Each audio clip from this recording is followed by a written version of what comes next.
সবাইকে শুভ সন্ধ্যা। আমার নাম আরতি। আমি ইঞ্জিনিয়ারিং এর স্টুডেন্ট। আমি এই কথা মানি যে সব ধর্মই আসলে কিছু বিশ্বাসের সমষ্টি। হিন্দুইজম একটা বিশ্বাস, ইসলাম একটা বিশ্বাস, খ্রিস্টান ধর্ম একটা বিশ্বাস। আর বেশিরভাগ প্রধান ধর্মই যেমন হিন্দুইজম, ইসলাম বা খ্রিস্টান ধর্ম এগুলো সময়ের সাথে গড়ে উঠেছে। এই ধর্মগুলো অনেক সময় পার করে তারপর এসেছে। এই ধর্মগুলোতে অনেক কিছু যোগ হতে পারে, বাদ যেতে পারে, এতে করে ধর্মটা উন্নত হতে পারে, অথবা এসব যোগ বিয়োগে ধর্মটার অনেক ক্ষতিও হতে পারে। আমার প্রশ্নটা হলো, আমাদের কেন কোরআন বা বেদের মতো কিছু ধর্মগ্রন্থ মেনে চলতে হবে? আমরা কেন ধর্মগুলোর ভালো জিনিসটা নিয়ে আর খারাপ জিনিসগুলো বাদ দিয়ে তারপর পালন করি না? কোরআন থেকে ভালো জিনিস নিলাম, বেদ থেকে ভালো জিনিস নিলাম, বাইবেল থেকে ভালো জিনিস নিলাম, তারপর সেগুলো মানতে পারি। আর বেদে যে কথাই থাকুক, কোরআনে যে কথাই থাকুক, আর বাইবেলে যে কথাই থাকুক, আমার মতে পুরুষের একটাই স্ত্রী থাকা উচিত। আর আমি কোনো কিছু এজন্য মানব না যে সেটা কোরআনে লেখা আছে বা বেদে লেখা আছে। আমি আমার যুক্তি আর বুদ্ধি দিয়েই সেটা বিচার করব, আর সব ধর্ম থেকে ভালো জিনিসটাই নেব। আর আজকের এই অনুষ্ঠানে আমরা কেন এই দুইটা ধর্মের সাদৃশ্য আর পার্থক্য নিয়ে আলোচনা করছি? আমরা তো দুইটা ধর্ম থেকে ভালো জিনিসগুলো নিয়ে আমাদের নিজেদের মতো জীবনযাপন করতে পারি। এটাই আমার প্রশ্ন। বোন, আপনি খুব সুন্দর একটা প্রশ্ন করেছেন। খুবই সুন্দর প্রশ্ন, খুবই প্রাসঙ্গিক প্রশ্ন। আমরা কেন কোনো ধর্ম পালন করব? কেন হিন্দুইজম, ইসলাম আর খ্রিস্টান ধর্ম, তার চেয়ে সব ভালো জিনিসগুলো জড়ো করি, সেগুলোই মেনে চলি, শেষ। কোনটা ভালো কোনটা খারাপ কে বলবে?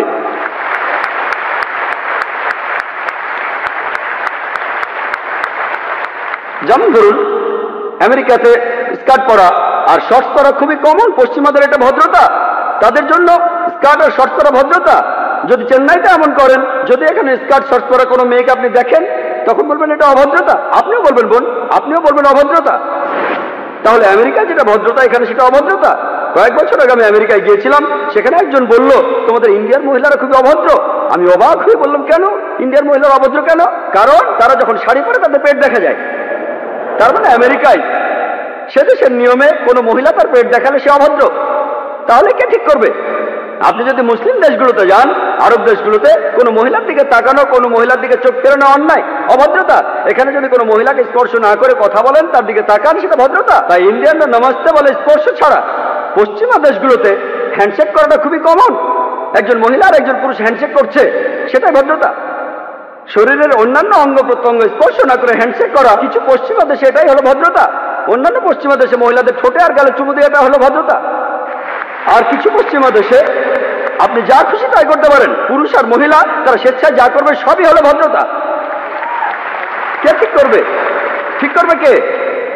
কে ঠিক করবে? আমেরিকায় অনেকগুলো নুট বিচ রয়েছে। টাইমস অফ ইন্ডিয়া 2 মাস আগে পড়লাম, সমুদ্র ভ্রমণ, নুট ক্রুজ। জাহাজে যারা থাকবে সবাই উলঙ্গ থাকবে, তাদের জন্য এটা ভদ্রতা। কে ঠিক করবে? সবচেয়ে ভালো যিনি বলতে পারেন তিনি সৃষ্টিকর্তা। আমি প্রশ্ন করছি, কোনটা ভালো কোনটা খারাপ কে ঠিক করবে? কে ঠিক করবে? আপনি বললেন সেরা নিয়মগুলোই বাঁচা হবে, আর আমিও আপনার সঙ্গে একমত। সবগুলো ধর্মের ভালো জিনিসগুলো বেছে নেন।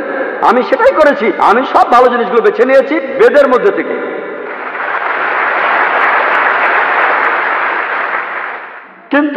কিন্তু ভালো জিনিসটা আপনাদের জন্য ভালো নয়, এটাই সমস্যা। এই আলোচনাটা আমি করব। আমি চ্যালেঞ্জ করছি সব মানুষকে। ইসলাম ধর্মের মাত্র একটা মূলনীতি খুঁজে বের করুন যেটা আমাদের মানবতার বিরুদ্ধে কথা বলছে। একটা।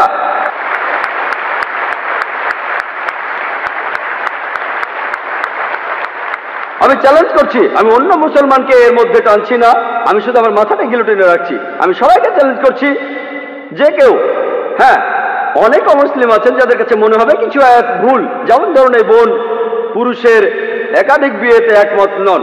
এরপরও বলবো ইনশাল্লাহ, আমার উত্তরটা শুনে আপনিও মানবেন, ইনশাল্লাহ মেনে নেবেন, আপনিও একমত হবেন। যেমন ধরুন আপনি প্রশ্ন করলেন 2 আর 2 যোগ করলে কত হয়, আমি উত্তরটা জানি বলে দিলাম, তারপর আপনি উত্তর শুনে মেনে নেবেন।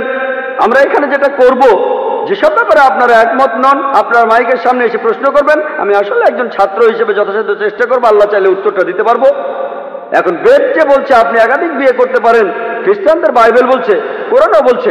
এখন আপনি এইসবের কোনোটাই মানতে চান না, সমস্যা নেই, আসুন আমরা যুক্তির কথা বলি, আমরা যুক্তি দিয়ে দেখি। বল, আপনি কি জানেন প্রাকৃতিকভাবে ছেলেরা আর মেয়েরা সমান অনুপাতে জন্মায়? প্রাকৃতিকভাবে ছেলেরা আর মেয়েরা সমান অনুপাতে জন্ম নেয়। কিন্তু কোনো ডাক্তারের কাছে যান, শিশুদের উপরে ডাক্তার, তিনি বলবেন যে মেয়ে শিশুরা বিভিন্ন জীবাণুর বিরুদ্ধে ছেলে শিশুর চেয়ে ভালোভাবে লড়াই করতে পারে। তাহলে শিশু বয়সে দেখা যায় মেয়ে শিশু যত মারা যায় তার চেয়ে ছেলে শিশু অনেক বেশি মারা যায়। শিশু বয়সে মেয়েদের সংখ্যা ছেলেদের চাইতে বেশি থাকে। তারপর সময় যায়, মানুষ ধূমপানের কারণে মারা যায়, মদ খাওয়ার কারণে মারা যায়, অ্যাক্সিডেন্টে মারা যায়, যুদ্ধে মারা যায়, এখানেও মেয়েদের চাইতে ছেলেরা বেশি মারা যায়। তাই আজকের দিনে পৃথিবীতে পুরুষের চাইতে মহিলার সংখ্যা অনেক বেশি। শুধুমাত্র কয়েকটা দেশে, ইন্ডিয়ার মতো তৃতীয় বিশ্বের কয়েকটা দেশে মেয়েদের সংখ্যা ছেলেদের চাইতে অনেক কম। কারণটা জানেন? কারণ হলো মেয়ে শিশু হত্যা। বিবিসির একটা রিপোর্টে এমিলিও বেকাননের কথা অনুযায়ী তিনি একটা প্রোগ্রামে বেশি বয়সে মৃত্যু নিয়ে বলেছিলেন, প্রত্যেক দিন ইন্ডিয়াতে 3000-এরও বেশি মহিলা তাদের গর্ভপাত ঘটায় যখন জানতে পারে গর্ভের শিশুটি মেয়ে। তার মানে প্রতি বছরে ইন্ডিয়াতে 10 লাখেরও বেশি মহিলা গর্ভপাত ঘটায় যখন জানতে পারে গর্ভের শিশুটি মেয়ে। যদি এই অশুভ প্রথাটি বন্ধ করা যায়, আর তামিলনাড়ুর সরকারি হাসপাতালের রিপোর্ট অনুযায়ী আপনাদের এই প্রদেশেই এই রিপোর্ট বলছে প্রতি 10 জন মেয়ে সন্তানের 4 জনকে মারা হয়, এই কাজটা কি সঠিক? এটা ভুল। যদি এই অশুভ প্রথা বন্ধ করেন তাহলে ইন্ডিয়াতেও মেয়েদের সংখ্যা হবে ছেলেদের সংখ্যা চেয়ে বেশি। শুধুমাত্র আমেরিকাতেই মেয়েদের সংখ্যা ছেলেদের চেয়ে 78 লক্ষ বেশি। শুধু ইংল্যান্ডে ছেলেদের চেয়ে মেয়েদের সংখ্যা 40 লক্ষ বেশি। জার্মানিতে মেয়েদের সংখ্যা 50 লক্ষ বেশি। শুধু রাশিয়াতে মেয়েদের সংখ্যা হচ্ছে 90 লক্ষ বেশি। আল্লাহ জানেন পৃথিবীতে মেয়েদের সংখ্যা ছেলেদের চাইতে কতজন বেশি। মনে করুন হাইপোথেটিক্যাল প্রশ্ন, ধরুন আমার বোন সে আমেরিকায় থাকে, অথবা আপনার বোন সে আমেরিকায় থাকে ইউএসএ, আর সেখানকার বিয়ের বাজারে প্রত্যেক পুরুষ একটা করে বিয়ে করেছে, তবুও সেখানে 78 লক্ষ মহিলা থাকবে যারা কোনো জীবন সঙ্গী খুঁজে পাবে না। তাদের জন্য তখন একটা উপায় খোলা থাকে, যেসব মহিলা জীবন সঙ্গী খুঁজে পাবে না তারা হয় কারো দ্বিতীয় স্ত্রী হতে পারে অথবা হতে পারে জনগণের সম্পত্তি। হয়তো বলবেন জনগণের সম্পত্তি, ভাই জাকির এটা খারাপ শব্দ। বোন সবচেয়ে ভদ্র ভাষায় আমি এটাই বলতে পারি, এর চেয়ে ভালো কোনো শব্দ জানা নেই।